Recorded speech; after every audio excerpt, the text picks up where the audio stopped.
Clean beauty isn't just a skincare trend, it's a multi-billion-dollar industry that impacts how we think about beauty, health, and even morality. It's marketed as a safer, more natural alternative to traditional cosmetics, promising purity, simplicity, and protection from the so-called toxic chemicals, which you know how I feel about all of the above. But behind the recyclable packaging and the sustainability claims, there lies something way more complex and far more troubling, in my opinion. Because whilst clean beauty sells itself as science-backed and safety-conscious, the movement is often based on fear, misinformation, and a distrust of conventional medicine. For many, many people, the clean beauty movement doesn't just offer skincare, it offers a sense of control and community in a beauty landscape that so many people do find overwhelming and confusing. But the way clean beauty is promoted has left fans of the movement open to conspiracy theories, anti-science rhetoric, and even far-right ideologies. Suddenly,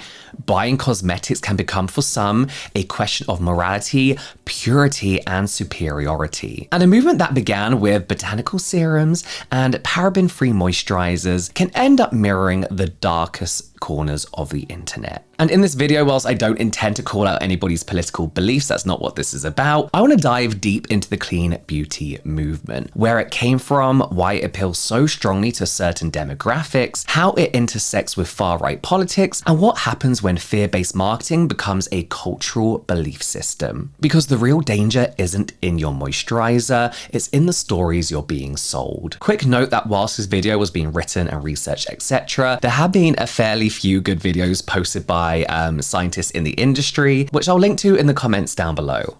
Chapter 1: Origins of the Clean Beauty Movement.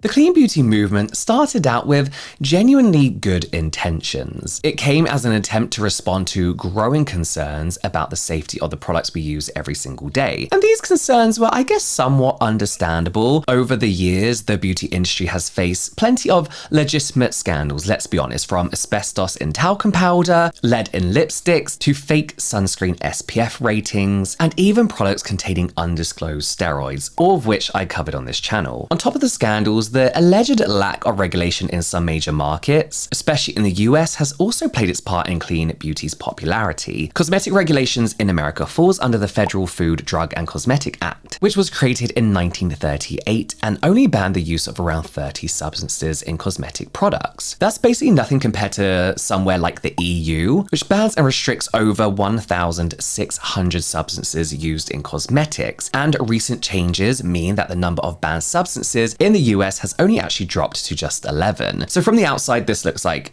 scary, right? But bear in mind that what the US and the EU do differently is that the EU kind of includes things in that list that you wouldn't find in cosmetics anyway. So whilst the list is long, a lot of it isn't relevant. A popular example, this is hydrazine, which is found in rocket fuel. Not going to be used in cosmetics. And many lost their trust in major beauty brands because of the seemingly regular scandals, which again, we discuss a lot on this channel, and the alleged lack of regulation in the US eroded trust in the industry even further. And this is where clean beauty has kind of seen this idea and kind of stepped in. The movement claims to offer safer, more natural, and more transparent alternatives to the traditional beauty industry. Clean beauty is focused on several core beliefs: that synthetic chemicals are inherently dangerous, words like toxic and clean and natural are regularly used in clean beauty marketing, despite there being no regulation, as we know, or agreed upon kind of like definition for these terms, at least when it comes to their use in the world of beauty and cosmetics. And that's understandable. There should be no reason why we shouldn't know exactly what is in our products, the products that we are buying. Personally, I don't care. This is the idea that you can and should protect your health simply by making better choices as a consumer. A lot of people have connected with these beliefs, and as a result, the clean beauty movement has grown rapidly in recent years, like rapidly. Well, it kind of grew, took a dive. It kind of grew with Pinterest, actually, the DIY side of Pinterest. Took a dive, and then it's kind of come back in recent years. It's become more of a cultural moment this time around, with clean beauty documentaries on Netflix and even celebrity-backed brands by people like Gwyneth Paltrow and Kourtney Kardashian pushing clean living. But the trouble is that clean beauty is becoming big business as it becomes more popular. Entire beauty empires have been built on the idea that the traditional beauty industry is broken, trying to kill you, and that your only option is to buy your way out of that kind of dangerous cycle. What started off as a pretty reasonable reaction to genuine problems in the beauty world has quickly spiraled into something entirely different. Clean beauty is now a $10 billion industry, and that's expected to more than double in the next 10 years. It's no longer just about using safer ingredients or being honest and transparent about what's in the products that the brand are selling. It's become about identity, morality, and how much they can charge you for it. Chapter 2: Problems with Clean Beauty. Like I said a moment ago, terms like clean, natural, and toxic have no defined meaning in the world of beauty, and a lack of regulation in some areas means that anyone can use these terms in their marketing, whether their claims are true or not. This has led to widespread fear-mongering by the clean beauty movement, trying to scare consumers into paying a premium for their products when there's nothing to prove that they are actually safer or healthier than anyone else's products, right? And that's another issue. Clean beauty products are often more expensive than their mainstream alternatives. This leads to a movement which is dominated by more well-off individuals who have time and money to research and buy products that are clean.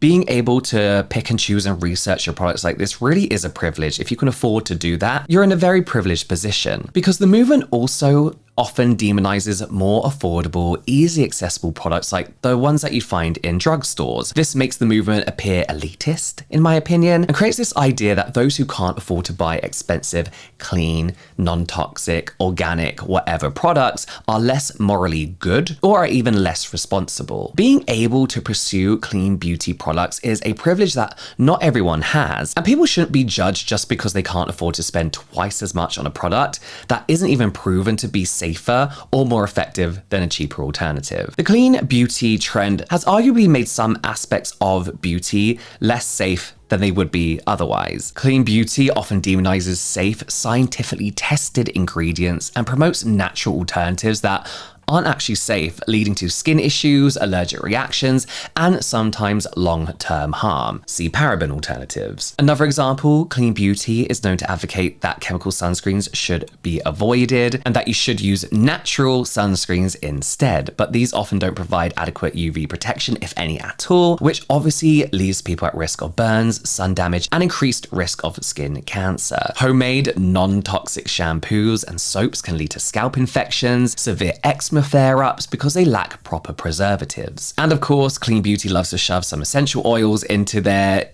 products, which we know cause severe allergic reactions or even poisoning if applied to babies. Another problem is that the mistrust pushed by clean beauty towards big beauty has spread into other areas of life, including big pharma, government regulations, and science in general. On social media, wellness influencers with absolutely no scientific training whatsoever are spreading fear of chemicals and toxic skincare ingredients in one post and warning you of the dangers of vaccines in the next. There are a lot of people who trust these influencers, blindly follow everything they say, especially when it comes to things like cosmetics, and once that trust is built, they're more likely to trust whatever else the influencer is going to say. And even major organizations like the Environmental Working Group, the EWG, an activist group popular amongst clean beauty advocates, can't be completely trusted. The EWG claims to offer science-backed safety ratings on all sorts of things, including cosmetics, food,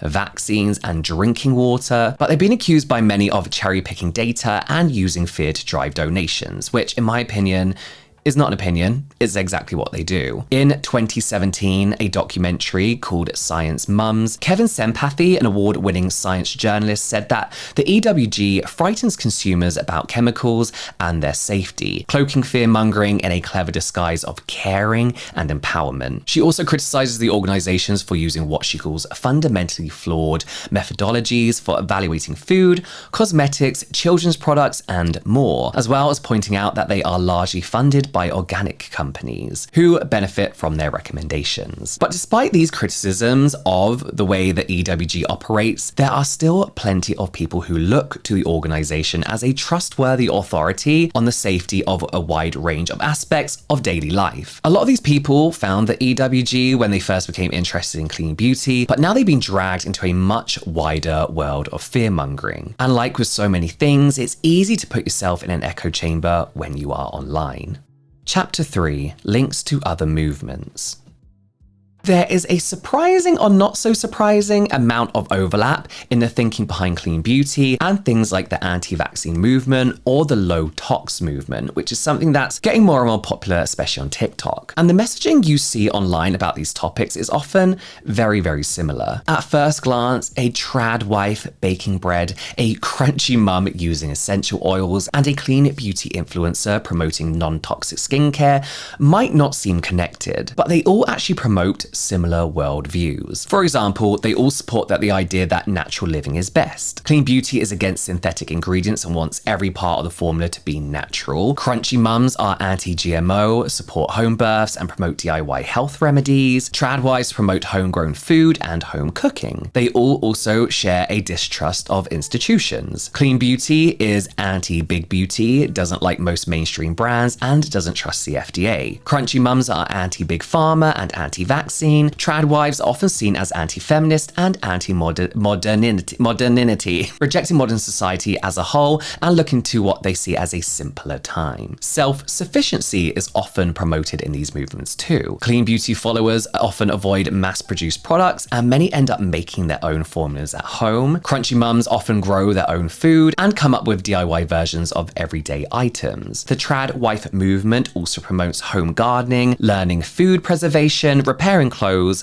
and other household skills. And finally, they are all driven by fear-based decision-making. Clean beauty claims that traditional skincare and cosmetics are toxic and teaches you to be afraid of preservatives and synthetic chemicals. Crunchy mums tell you vaccines are dangerous and that there are toxic chemicals in pretty much everything. And tradwives believe that modern feminism leads to misery and broken homes. These shared ideas create a link between what might initially seem like very different movements, and it's not unusual for someone to get interested in one of these movements and then be drawn into the others by what they're hearing and seeing online. And clean beauty is arguably the most common gateway, entry point into these kind of movements. Chapter 4. Clean beauty's role in the far-right pipeline.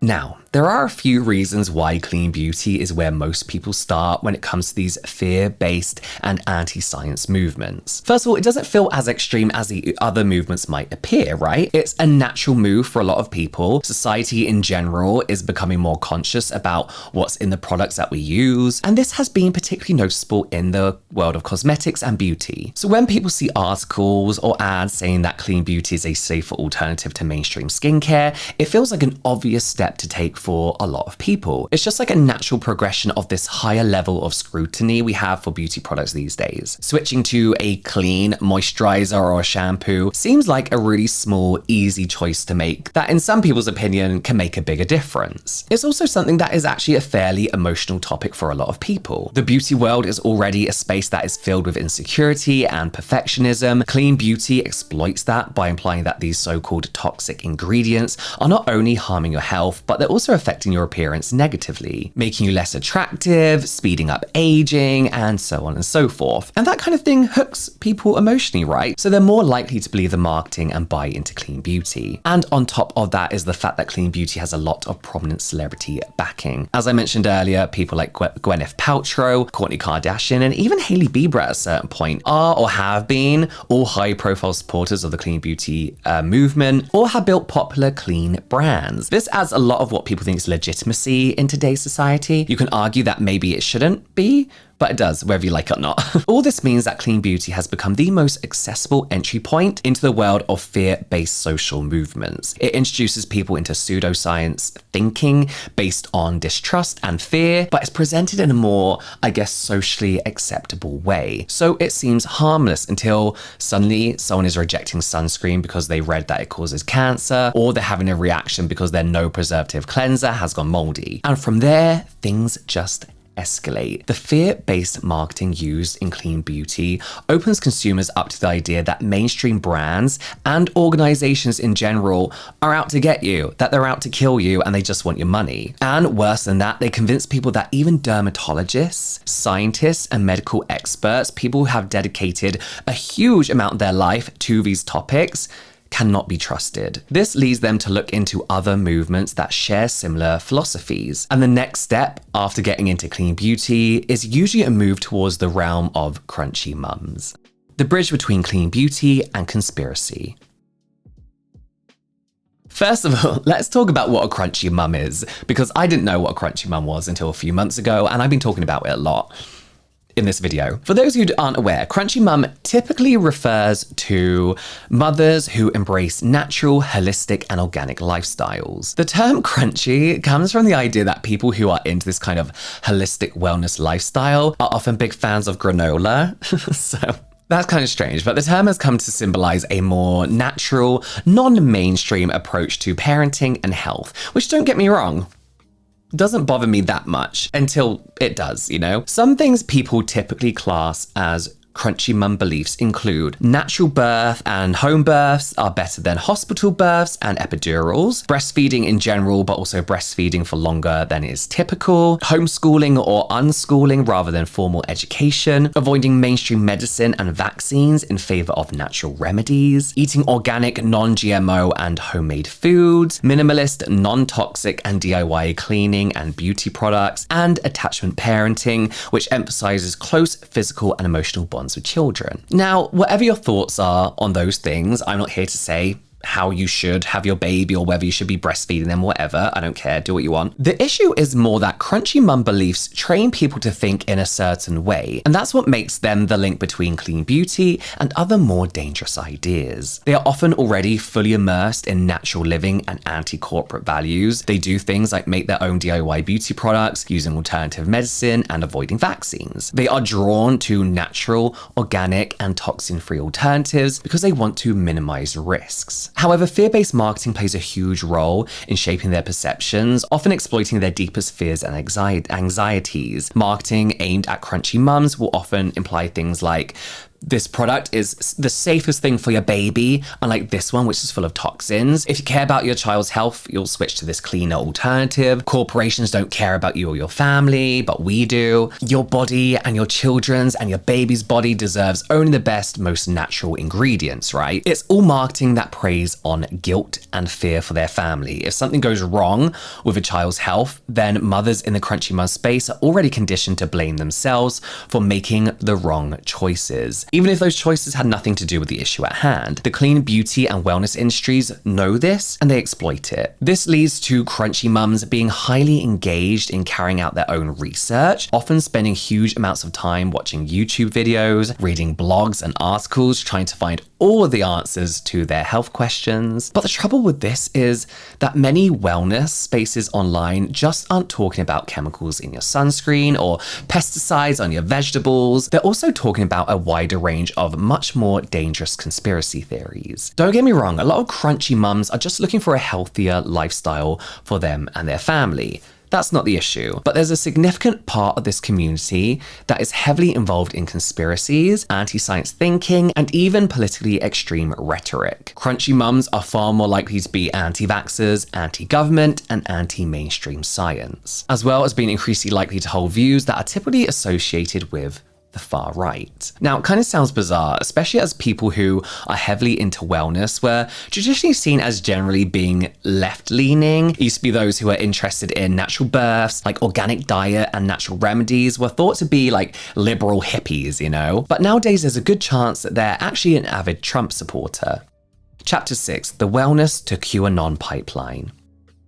One reason for this change in political views of wellness enthusiasts and crunchy mums is the wellness to QAnon pipeline. The wellness to QAnon pipeline is a term used to describe this strange but increasingly noticeable phenomenon of how many communities based in health, spirituality, and self-improvement have almost been taken over by conspiracy theories, misinformation, and far-right political ideologies. So for those of you who aren't sure what QAnon even is. Lucky for you. It's a conspiracy theory that a secret cabal of Satan-worshipping elites in society are trafficking children and manipulating world events. Oh, and that Donald Trump is the hero fighting this evil from within. Now, don't get me wrong. There are certain cultural events of recent that have kind of exposed what could be child trafficking rings, and that should be taken very, very seriously. But I'm not here to get into the details of the conspiracy theory, but what is important for this video is the fact that QAnon gained a lot of attention during the COVID-19 pandemic, and that the wellness world played a significant role in promoting the theory. First, it started with wellness influencers who'd built large platforms on natural lifestyles, holistic living,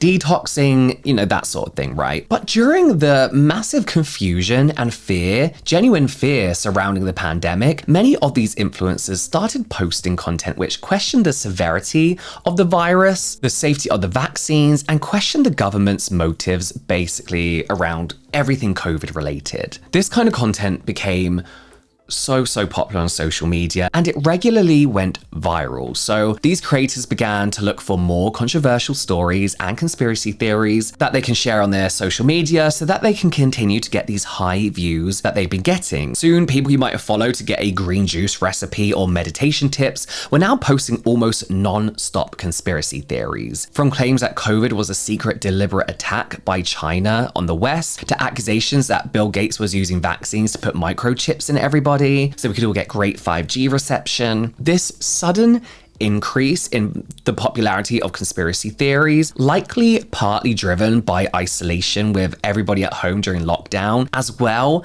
as fear and confusion about the pandemic and COVID in general, also helped spread the QAnon story. And like I said earlier, many former wellness influencers were more than happy to promote this theory as long as it got them the views. One example was Crystal Teeny, a wellness influencer who went from posting about essential oils and spiritual healing to becoming an outspoken QAnon supporter and anti-vaccine activist. Her Instagram feed quickly became a blend of posts about holistic health with deep state conspiracies and far-right talking points. Christine Northrup was another notable anti-vaccine and QAnon supporter. She's been known for her work in women's health and holistic wellness as a best-selling author. But during the pandemic, like many, she frequently shared misinformation about the pandemic, as well as promoting core QAnon talking points. And to be honest, the list of wellness influencers turned conspiracy theorists is never ending. So many names in the wellness, clean beauty, low tox, and tradwife movements began talking about a wide range of conspiracy theories during the pandemic, to the extent that many of them are now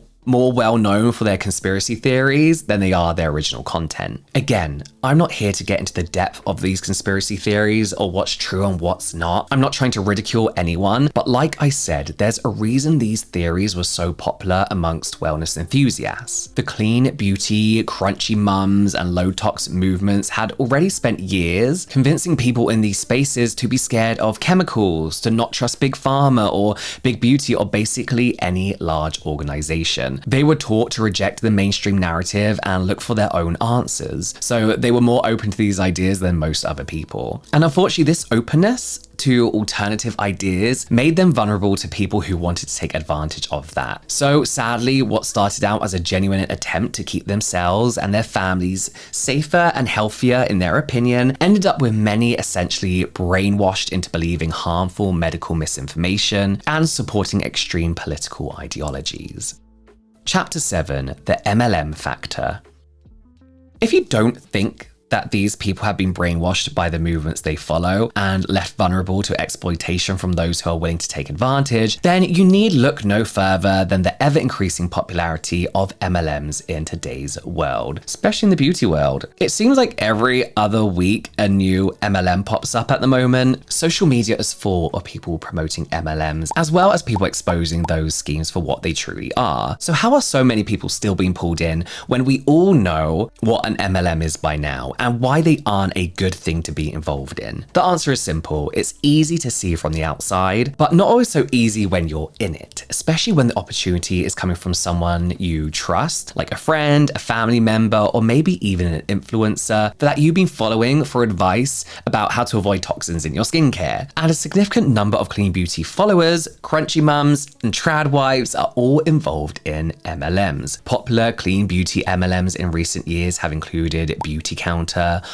Arbonne, Unique, Lemongrass Spa, Monet, whatever it's called, just to name a few, Monat, and that's just the clean beauty ones. There are so many others. If you want to get into the ones targeted at the broader movements who support clean or natural living, then you also got Young Living, who I've done a whole video about, who sell essential oils, Plexus, who sell gut health supplements, Modere, who sold collagen and other wellness products, Norwex, who sell organic and chemical-free cleaning products. Honestly, the list is endless. Many of the women involved in these movements join MLMs because they fit perfectly into their belief systems. And MLMs have capitalized on the fears and aspirations that underpin these movements, like the fear of toxins and chemicals, the desire for natural non-toxic alternatives, and the hopes to be able to stay at home with the kids without suffering financially, whilst giving them a better, healthier life. These companies often market themselves as empowering, feminist, and environmentally conscious, whilst relying on pseudoscience and manipulation to exploit the labor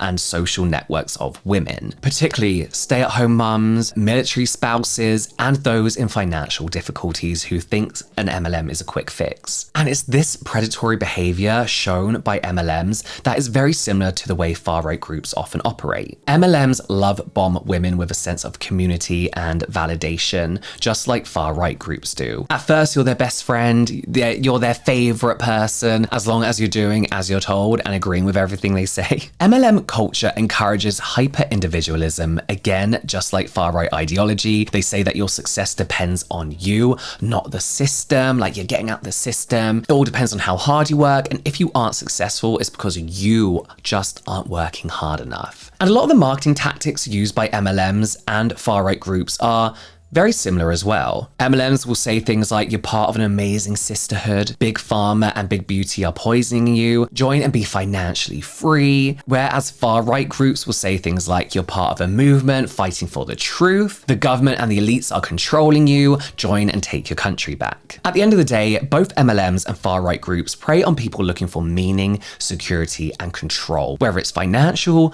personal, or political. This makes MLM sellers highly susceptible to radicalization. MLMs are often cult-like. They're a cult. They isolate you from your family and your friends. If you complain, then they ostracize you. If you try to leave them, they manipulate you into staying. Once you're in this environment, it's very easy for MLMs to become your whole life, and for the other people involved in it to become like your family. And you don't want to leave that. You've been radicalized into a group. And on top of this, it's common for people running MLMs to spread far-right ideology, including anti-vaccine and anti-mask sentiment, as well as the whole range of conspiracy theories that we talked about earlier. They tell their followers that Big Pharma is hiding natural cures from people, that doctors are pushing vaccines for profit, and that the government is poisoning them through food and beauty products. They do this partly because it fits into the beliefs that so many of their sellers already have, like a distrust of institutions and concerns about toxins and chemicals, but they also do it because it keeps the people below them in the pyramid constantly focused on the dangers of the world, and tells them that their products will protect them from all these dangers. There always has to be something new to worry about as well, something new to sell a solution to. Chapter 8, the FarRights Infiltration of Wellness and Clean Beauty.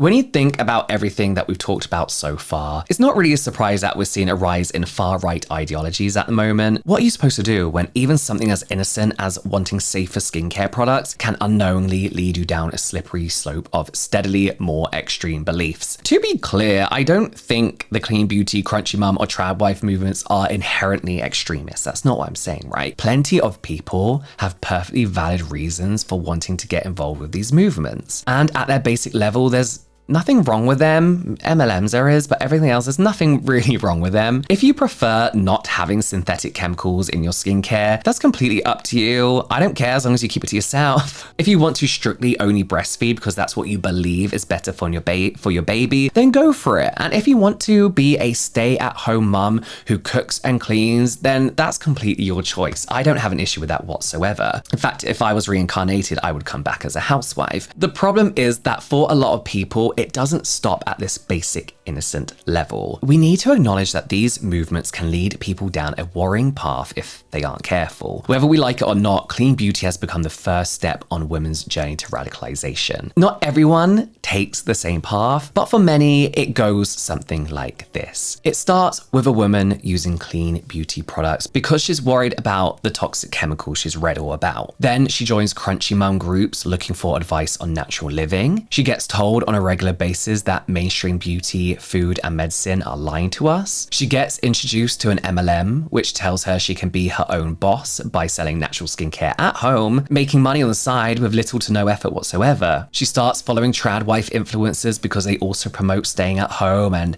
share a lot of similar beliefs to her. Her social media bubble, through the people she follows and the content she gets recommended, exposes her to anti-feminist, Christian nationalist, and other far-right messaging. Over time, this has all just been absorbed. She absorbs this messaging, and before she realizes it, she's adopted extreme political views that control every part of her life. She's gone from not wanting parabens in her moisturizer to believing that she shouldn't have the right to vote and shouldn't even have autonomy over her own body. Many women in the clean beauty, crunchy mum, and tradwife movements don't even realize they're being radicalized. The messaging between all these movements is so similar to the far right's messaging that when they see it, it isn't as jarring to them. It's not as shocking or what the fucking. Clean beauty and crunchy mum marketing is full of talk about purity and what is natural. In the context of those movements, it isn't really a problem. But when the far right starts talking about purity, it means something very different. They're talking about racial purity and cultural purity. And when they talk about things being natural, they're often talking about sexuality and gender roles. But when you've been hearing these words over and over again every day for months or even years, being told that a cosmetic product is better because it's more pure, or that a cough remedy is healthier because it's natural, then when you hear the far right use it in a different context, it subconsciously brings up the idea that it's a good thing because that's what you keep getting told. Now, you've probably noticed that throughout this whole video, I've been talking about how this all affects women. And there is a good reason for that. Many believe that the far right has been making a conscious effort to appeal to more women in recent years. While far right movements have traditionally been male dominated and overly misogynistic, they've adjusted their messaging recently in an attempt to recruit and radicalize women more effectively, with wellness culture being one of the key ways that they're doing this. The clean beauty industry heavily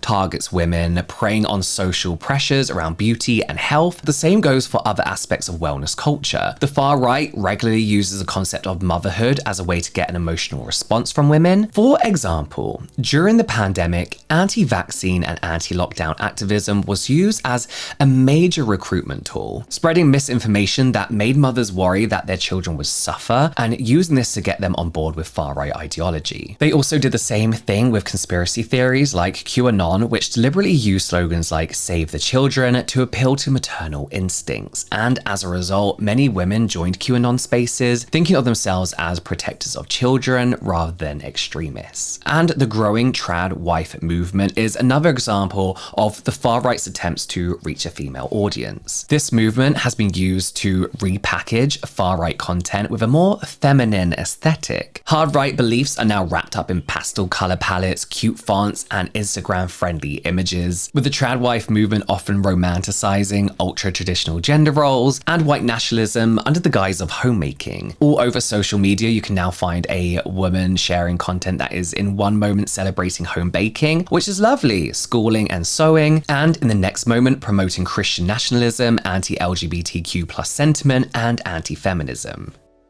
Chapter 9: Why This Matters. When far-right ideologies seep into wellness spaces, they become normalized and harder to recognize. This can have real-world consequences, from eroding trust in doctors and scientists to influencing how people vote in elections. We've already got more than enough anti-science sentiment, what with like flat earth theory, 5G conspiracy theories, and climate change denial. I don't think we really need any more than that at the moment. Like, let's calm down a bit. The world's a mess as it is. What is truly sad is that many women enter the clean beauty, crunchy mum, or tradwife movements because they believe that they're doing the best thing for their families, for their children, for their newborn baby. But these ideologies can actually harm children in very serious ways, physically, mentally, and socially. This harm comes from scientific misinformation, exposure to conspiracy theories, and enforcement of rigid gender roles and identities, all of which impact how children are raised, treated medically, and prepared for the real world. One of the biggest dangers of these movements is the rejection of modern medicine, which can lead parents to make harmful choices for their children. We've seen numerous outbreaks of measles, fucking whooping cough, and even polio in recent years, all due to misinformation about the dangers of vaccines. And many mums in these movements refuse to give their baby store-bought formula, opting instead for homemade formula made from raw milk, nut milks, and essential oils and herbal mixtures, which can lack crucial nutrients for the baby's health and could trigger allergies.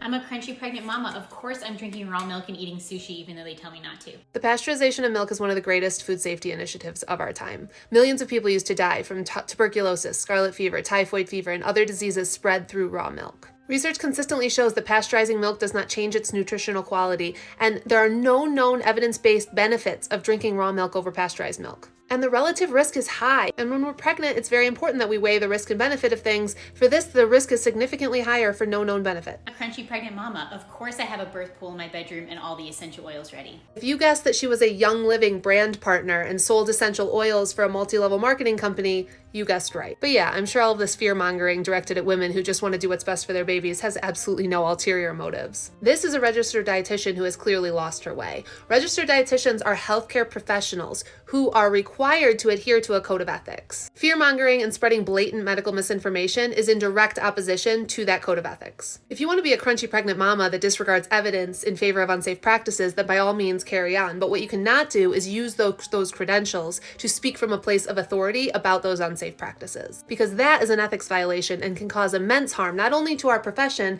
but to the people who see your video and trust the bullshit that you're saying because of that credential. Some mums even force breastfeeding no matter what, refusing to give their baby any other option, even if their child isn't getting enough milk, which can lead to malnourishment and development issues. And the effects of the far-right's rise in popularity when it comes to elections is arguably even more scarier than the health concerns I've just mentioned. We've all seen how the fallout from recent elections that went in favor of the far-right have had devastating consequences for a wide range of people. And I'm not just talking about what's happening in the US. The far-right is gaining traction throughout the West, and that's scary for a lot of us. Obviously, there are a lot of reasons behind this, but the clean beauty and wellness culture has definitely played a part in this, which is a weird and worrying thing to have to say. Again, I just want to acknowledge that there are still plenty of people in the clean beauty, crunchy mum, and low tox spaces who haven't fallen down the misinformation rabbit hole. Not everyone involved in these movements holds far-right or extremist beliefs, but I just wanted to point out that this is an issue and it's happening to a lot of people in these spaces, because I think awareness of what's happening is the first step to combating what's going on. Again, on that note, I just like to end this video by bringing attention to some influencers who are already talking about the issue and raising awareness. Jess Britvich is a social worker who you can find on TikTok and Instagram. Jess is the creator of a viral TikTok series where she analyzes how various lifestyle trends like clean beauty, tradwife content, and soft living can serve as gateways to far-right ideologies. Margaret Bronson is a former tradwife who now helps others deconstruct their patriarchal beliefs. She manages communities that support women in reclaiming their identities beyond traditional domestic roles. And then, of course, some of my favorites, Lab Muffin, Dr. Michelle Wong, Jen from the EcoWell, and Dr. Angelo D'Amangelo have all discussed a wide range of topics that I cover in this video and the issues with clean beauty. So thank you for watching. I know the comment section of this video is going to be a mess, so no matter what people are commenting, just try and be friendly or don't, it's up to you. But I hope you found this interesting, and I'll see you next time.